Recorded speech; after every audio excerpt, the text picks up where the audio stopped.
So, okay, since we already know about what is psychosocial development, and now let's proceed to the 8 stages of psychosocial development. Number 1, trust versus mistrust. So, it is the first stage of Erik Erikson's theory of psychosocial development. This stage begins at birth up to 18 months. And during this stage, the infant is uncertain about the world in which they live and look towards their primary caregiver for stability and consistency of care. So an infant does not have knowledge of anything. Therefore, they trust everything. An infant especially learns to trust their caregivers or their parents. So example is an infant learning to trust their caregivers or their parents. They memorize their voice, their touch, and the body. That is why kung ang infant is maadto or ihatag or ipakugos sa lain nga tao, dili ang ilang caregiver, ma-confuse ang bata or ang infant, moingon sila nga caregiver ba nin ako or ako ba ning mama? Like mo ana sila nya kanang unfamiliar ga nila nga mga person nya once nga maadto na sila sa ilang unfamiliar person, maghilak na sila or saputon, like masuko sila kay kanang they want ra jud nga ilang caregivers or ilang parents ra jud ang dapat nga mukugos nila. So the infant can sense that the strangers is not their caregivers, and that by the way they smell, sound, and hold them. The infant depends on the caregiver to supply them with their food as well. So, ang infant magdepende kung ang ilang caregivers or ilang parents ba ang naghatag or ang maghatag sa ilang food. So, therefore, ang infant is dili mo trust og laing tao except sa ilang caregivers or sa ilang parents. Number 2 is autonomy versus shame and doubt. It is the second stage of Erik Erikson's theory of psychosocial development. This stage occurs between the ages of 18 months to approximately 3 years. So, this stage is where the toddler begins to realize that they are their own person. They also realize that they can make their own decisions and do the things on their own. But still, toddlers get upset when they are restrained or punished because they feel shameful or doubtful. So example is ang bata o ang iyang parents or iyang caregiver niadto sa store or sa supermarket store, like that. So ang bata nagwonder if mulakaw ka kuno, unsa kay ako ma-explore or unsa kay ako mga makita inside ani nga store. So mao to nilakaw ang bata sa kiliran sa iyang caregiver or sa iyang parents.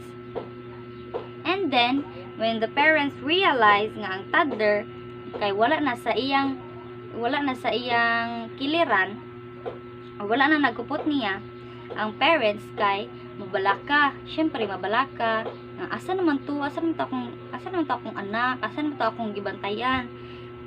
Mao to ang bata is mabunalan ang lubot or makasab-an ingnan siya sa caregiver or sa iyang parents nga ikaw bata ka kanang you should never walk away with me, like that, kay basin mawa ka ingana.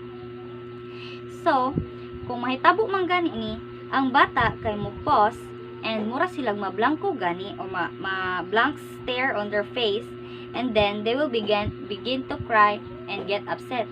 So syempre ikaw kunoy bata kasabaan ka dira sa kanang supermarket or sa mga convenience store, syempre mohilak jud ka. So mostly the toddler is crying because they are shamed. So maghilak ang bata tungod kay nauwaw sila that they got into trouble, not because nga gikasab-an sila, not because nihilak sila tungod kay gikasab-an sila, but because nihilak sila tungod kay nauwaw sila sa ilang gibuhat. So number 3, initiative versus guilt. It is the third stage of Erik Erikson's theory of psychosocial development. During this stage, children assert themselves more frequently, though directing play and other social interaction. So, kanang ang bata kuno ani is maka-feel na og uwaw gani kung makabuhat gay sila og sayop or makasagay sila sa lain. For example is kaning naay duha ka managsuon, nagdula sila samtang wala ang iyang mama or ilang mama sa ilang balay. Pero samtang nagduwa sila, ang younger nga sister kay naigo or naigo something like sa bula baron nga or sa ila baron giduaan, naigo ang younger sister, unya nihilak. Unya mao to naabtan sa mama sa ilang mama nga naghilak ang iyang younger sister. Mao to gipangutan ang younger sister nga unsa may nahitabo ngano man naghilak ka. Unya ang nisumbong ang bata nga kanang ay si ate ay kay naigo ko sa kuan sa duwaan. Then mao to ang older sister kay mura na bitaw siya kanang mag-teary eyes or kanang kahilako na gani siya because kay baw siya nga naka-cause siya og trouble or nakabuhat siya og wrong against sa iyang younger sister. So maka-realize na ang older sister nga sayop da ito akong gibuhat kanang dapat ay ko mangayo og sorry sa akong younger sister, like that. Okay, number 4. Industry versus inferiority. It is the fourth stage of Erik Erikson's theory of psychosocial development or psychosocial crisis, involving industry or competence versus inferiority, occurs during childhood between the age of 5 to 12. So, this stage kay kanang magsugod na gini og compare ang child sa ilang selves to others and makasabot na pod sila kung unsay mga consequences sa good nila nga nabuhat o sa bad nila nga nabuhat. So maka-observe na sila kung unsa ang gi-praise kanang mga suggestions sa mga punishment nga ang teachers are giving to other students nga nakasa sa klase. Number 5 is identity versus role confusion. So it is the fifth stage of Erik Erikson's theory of psychosocial development. It occurs during adolescence from about 12 to 18 years. During this stage, adolescents search for a sense of self and personal identity through an intense exploration of personal values, beliefs, and goals. So the ringa stage is magsugod na ang transition from childhood to adulthood. Magsugod na or mahimo ng independent ang child kay mangita na sila og kanang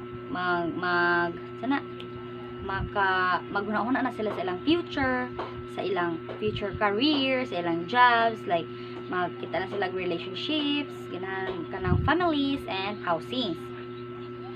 Kay ganahan na ang bata nga mabilong sa individual or sa society nga ilang gipuy-an o ma-fit in sila. Okay, number 6 is intimacy versus isolation. It is the sixth stage of Erik Erikson's theory of psychosocial development. This stage takes place during young adulthood between the ages of approximately 18 to 40 years old. And during this stage, the major conflict centers on forming intimate, loving relationships with other people. So the rina stage is magsugod na og kanang ang male ug ang female kinanay healthy relationships, like kanang they spend time together form a trust between one another, and develop a deep relationship between the two, between a male and a female, or a woman and a man. And after how many years of being together in a relationship, ang naay ang duha is makahuna-huna na og pakasal if they feel nga ang kana nga partner is someone nga they want to spend for the rest of their life. Okay, number 7, generativity versus stagnation. It is the 7th stage